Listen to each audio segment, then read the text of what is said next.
All right, at this time, I'd like to start our next session. We have the director and the co-chairman of the Georgians First Commission. You're going to hear a little bit more during the panel about exactly what that is and what it was, why it was created. But it was created by, in brief, it was created by Governor Kemp to help make Georgia the best state for small business. And so we're going to be talking about what that will take. And joining me up here on the stage for this are Scott Hilton, who is the executive director of the Georgians First Commission, and Cade, who is the co-chairman of the commission and a small business owner himself. Again, you have everyone's bio information in full on your agenda or on your program, but we are going to get started with this session right now, and I'm going to join you all at the table for this. So.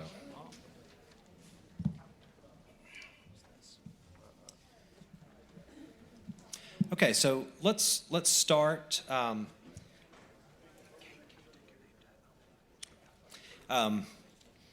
Cade, if you could tell us a little bit more about the Georgians First Commission, how it came to be formed, and what are the governor's goals and objectives for this group?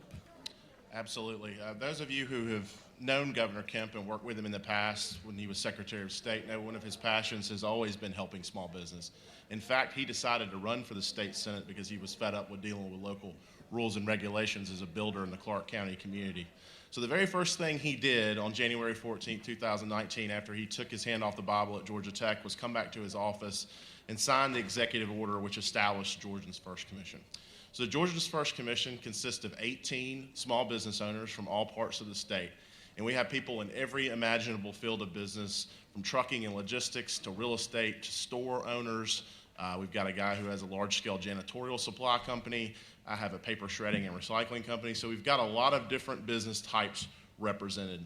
But our main purpose is to streamline the unnecessary regulations and policies impacting small businesses. Now, I know a lot of you probably remember the commercial that the governor ran during the campaign with the chainsaw. So that's become sort of our unofficial logo, is the chainsaw, looking to cut unnecessary government red tape. Hey, Cade, is it okay? Sure, pull it out. Do you mind? Yeah, do it. I'm probably breaking a regulation here.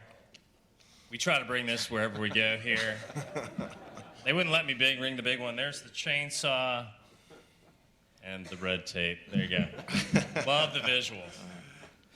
But, it's a very serious working group of professionals. We are all very much devoted to making Georgia the #1 state for small business.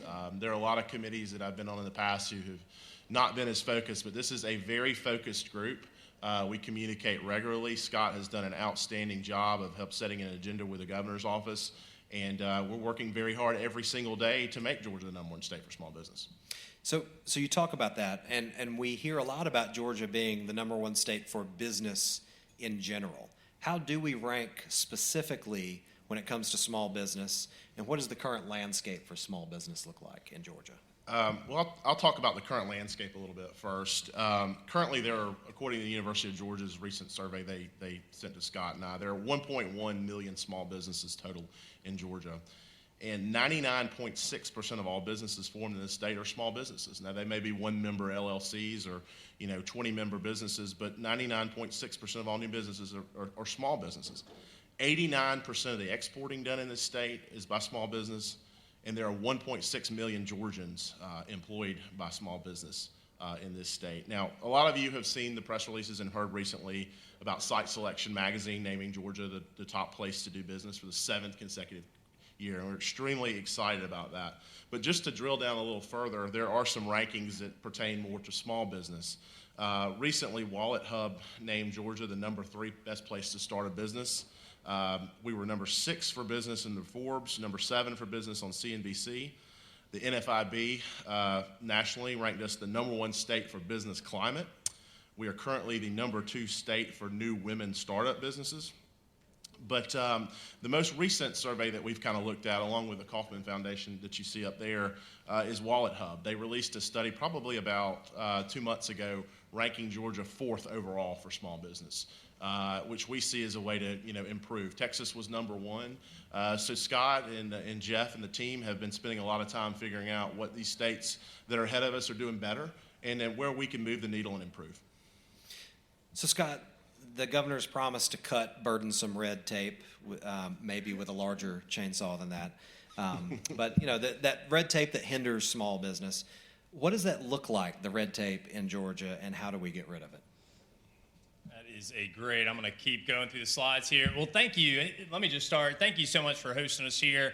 I think a lot of what we're trying to do really aligns with the Public Policy Foundation goals and objectives.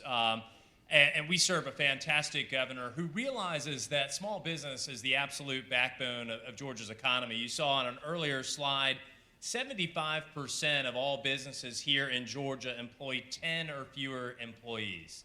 I'll say that again, 75% of all businesses employ 10 or fewer employees here in Georgia. So the engine of Georgia's economy is small business, and while we do rank number one in site selection and other ranking systems, we are not number one as it relates to small business. And so we are absolutely laser focused on making Georgia number one for small business.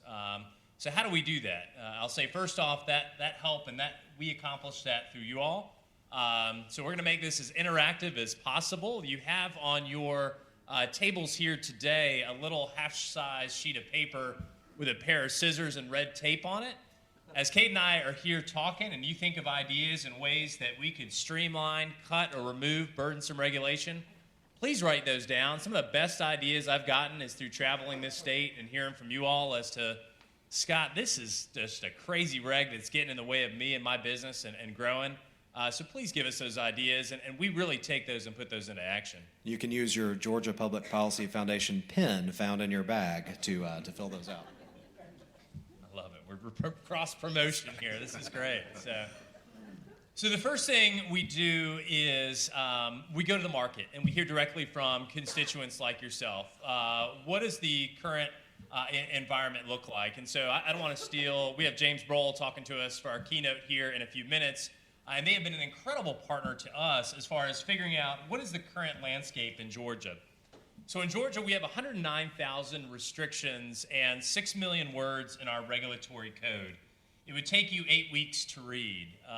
For me, it would take me 16 weeks because there's no pictures, I think, James, in the middle. I love those. But I'll give you some perspective, and James, correct me if I'm wrong. I haven't had an audience get this wrong yet. Which state do you think has the most words in the regulatory code?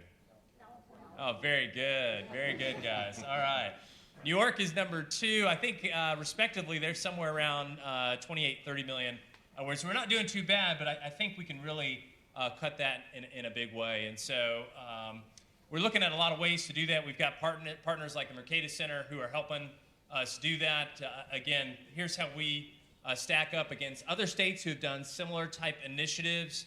A lot of it involves going back in our regulatory code and figuring out where it's grown over time.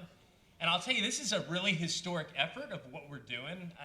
Georgia as a state, we've never kind of taken the opportunity to go back and look what's in our regulatory code. It just kind of grows over time.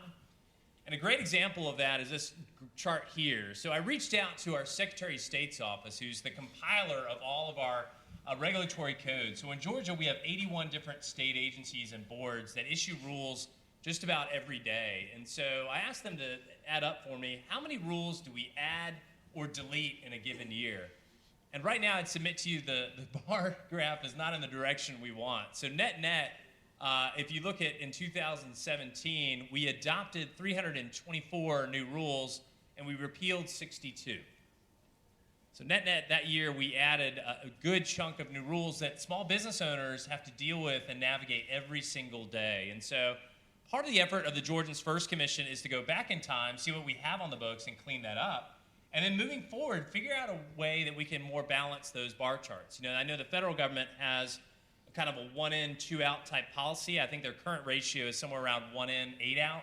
I would love to see a similar type effort here in Georgia where those bar graphs are a little bit more equal to one another.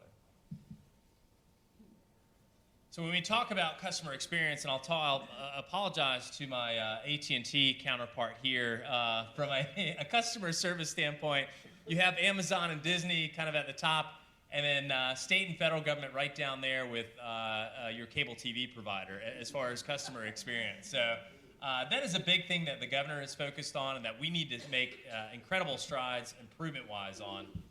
And how do we do that, right? So our current process, I mentioned the 81 different boards and agencies, it is so fractured and all over the place. And the biggest thing that Cade and I hear as we travel this entire state is, Scott, I've got to deal with Department of Revenue over here, labor over here, and there's no one cohesive manner in which me and my small business can deal with the state. And so we've got to flip that mantra on its head and change it to a future process where you, the individual, the small business owner, have one portal, one way to get in and deal with the state rather than having to hunt and peck all over the place. States have done this effort. They've created these sort of one-stop shop sites, Kentucky being one, Indiana being another, that have a real sharp, kind of clean one, that will save small business owners time and money in having to deal with the state and how we have regulation out there. So be on the lookout for something like this from the Georgians First Commission as an output to come online here in the near future. Great, and starting a business is definitely an important aspect of this, but you also have to find workers, and with today's all-time low unemployment rate, finding qualified employees can be difficult, and oftentimes occupational licensing requirements stand in the way. So what solutions are you finding to address those issues? Great question. So I don't know if you all saw, we just hit another record in Georgia today as far as unemployment. That is awesome. We are getting more people to work in Georgia than we ever have before. But the problem, again, that Cade and I hear is, Scott, I've got to hire 10 people just to hope to keep one. It is so competitive out there from a workforce standpoint. And so we've been trying to solve for that dilemma. How do we get more employees into the workforce sooner? And in Georgia, we have what's called occupational licensing. So here's kind of a brief overview of that. We have 41 different licensing boards. We license 178 different types of professions. Those are spread across the code. Nearly 1 in 10 Georgians have a license of some type. Roughly about 500,000 Georgians are required to secure a license from the state in order to work. Now that may necessarily not be a bad thing. It's in place for public safety and security, but what we've got to look at is the operations of how quickly can we get people through that system. The story I tell folks is, was meeting with an individual down in South Georgia. He just graduated as a veterinarian from vet school, and our veterinarian licensing board meets once a quarter here in Georgia. Well, for the first quarter, they didn't have a quorum. The second quarter, somebody didn't show up. And so this individual had to wait nearly 9 months to be able to get his license to be able to work. That is a system that is broken and needs to be fixed, and it's something the Georgians First Commission is absolutely laser focused on.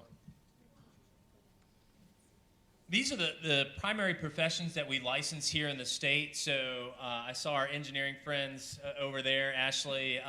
They are a big chunk of that. It's really nursing, engineers, and cosmetology represent roughly 70% of the professions that we license. Some professions in the state only have about 100 folks or so of people that we license. But again, we are doing a deep dive study on how we license, why we license, and how can we do a better job at getting people, individuals, through our great technical colleges, our university system, into the workplace sooner through the licensing process. All right, so Cade, one of the more interesting findings of your commission has to do with where the state spends its resources. Can you speak to that? Absolutely. One thing that Scott alluded to was we surveyed businesses in the state. We sent out surveys all over the state, all different types of businesses. We got over 4,000 completed surveys back. And one thing we continually saw was confusion in the procurement process. Small businesses did not know how to sign up with the state. They thought they were signed up when they were not signed up. So that was an element we continued to see. When we delved a little deeper into the numbers, we realized that large business in the state was doing about 87% of the spend, or the state was doing about 87% of their spend with large businesses, and only 13% with small businesses. Now, if you further break that down, of the 13% small businesses, I believe it was made up of about 30 or 40 businesses. It was a small chunk that had most of the small business spend in the state. So that's an area we really want to improve on. Commissioner Atwood at the OAS has been absolutely wonderful about opening up and having forums and different events for small business owners, explaining the process, because it's a very intimidating process if you've got 3 or 4 employees to going through the process of filling out the paperwork and being approved to do business with the state. So we want to make it easier. We want to make it more transparent because that's good for the state. Competition brings prices down, which means less tax dollars get spent. So we think that's a really good initiative, and it's something we're going to delve deeper into, and I'm pretty sure that'll be one of the recommendations we send over to the governor's office. It's interesting, too, to build on Cade's point. So of the 13% we spend on small business, we define small business here in Georgia as 300 employees or fewer. This is graphically kind of what that looks like and how our definition of small business compares to other states. I'll tell you, as I'm out and about on the road and I talk to folks, when I say we define small business as 300, a lot of folks would love to get to 300 employees as a small business. So there's a real disconnect there, I think, in how we define small business and here in Georgia. And where that comes into play is when we talk about 13% of state spend is on small business, that's at a 300 employee definition. When you lower that down to 100 employee, our state spend on small business almost goes next to nothing. And so I'm a big believer that where your heart is, that's where your treasure is also. And so as a state, I think we can better reflect where our priorities are. And I applaud Commissioner Atwood and the governor and some of the ideas that we've come up with as far as how do we better reallocate and benefit the taxpayers through spending wisely on small business here in Georgia. Okay, so this is your cue to go ahead and start putting your questions not on the red tape and scissors cards. That's for Scott and Cade to take with them when they leave here today, I think, right? That's the plan for those. But with the note cards you've been using all morning long for your questions, so go ahead and start getting those ready and holding them in the air to collect. But as we get ready for those, so as people are sitting here listening and they say, this sounds like a good effort, and they want to get involved, what's the best way for them to do that? Well, you saw it. We flipped through the side briefly before. The best way you can get involved, again, is right on your those little sheets there. Again, the best ideas come from y'all. We need to hear those. I joke with people, I've become kind of the chief complaint officer for the state. I've heard every kind of crazy rule reg that's gotten in folks' ways. That's helpful for us because that's another data point as to how we can improve and get government out of the way so that small business can succeed. I would encourage you to visit our website, share it with your networks, georgiansfirst.georgia.gov. It's simple, it's slick. There's a button right in the middle that says, tell us your story. Literally, we've had hundreds of Georgians go onto that site, click the little button and say, you know what, Scott, I want to grow, but I'm struggling with this or that. So please take advantage of that. And then we invite you to join us on this journey. And this really has been a journey. And we are involving the private sector now more than ever before, and it's, it sounds cliche, but it's historic in a lot of ways. The state of Georgia has never taken on this type of effort where we said, how can we be very intentional about removing red tape? And so the state has kind of grown over time, and we're actually going back to use that chainsaw to remove some of that stuff. And so we flipped through a slide earlier that has our task force committees. It's how we've organized ourselves. These task force committees are all built around items that we've heard from small business owners. So we've talked about occupational licensing. We have one on access to capital as a big area that we hear from folks, tax reform for small business, minority-owned businesses. We hear a lot about healthcare for small business. So imagine an individual, a Fortune 500 company wants to go start his own small business. Making that leap or that transition is very difficult because he doesn't know where that healthcare, that affordable healthcare is going to come from. So there's a lot of big issues that we've got to work to solve along with cutting red tape, and we would love to have you as subject matter experts join us in that journey. So find us either through the website or Cade and I will be up here afterwards. And I was speaking with some of you earlier, we can't be experts in every single field, so we're very dependent on the citizens of this state to bring us stuff. So please go to our website. There's an easy form to fill out. Stop us afterwards. Glad to give you a business card. We want to hear from you. That's the way we can make this state #1 for small business. And are there some specific areas or industries or competencies or what, some places where you need to fill in the gaps a little bit more than others? That's a good question. You have the list of task force.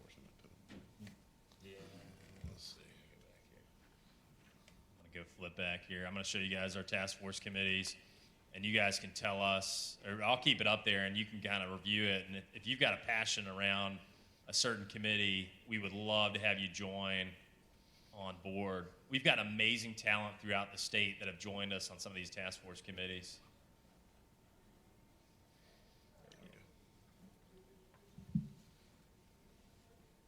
Great.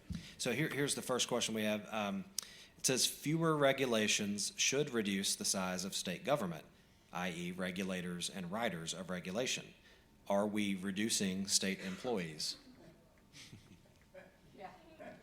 Hey, do you want to answer?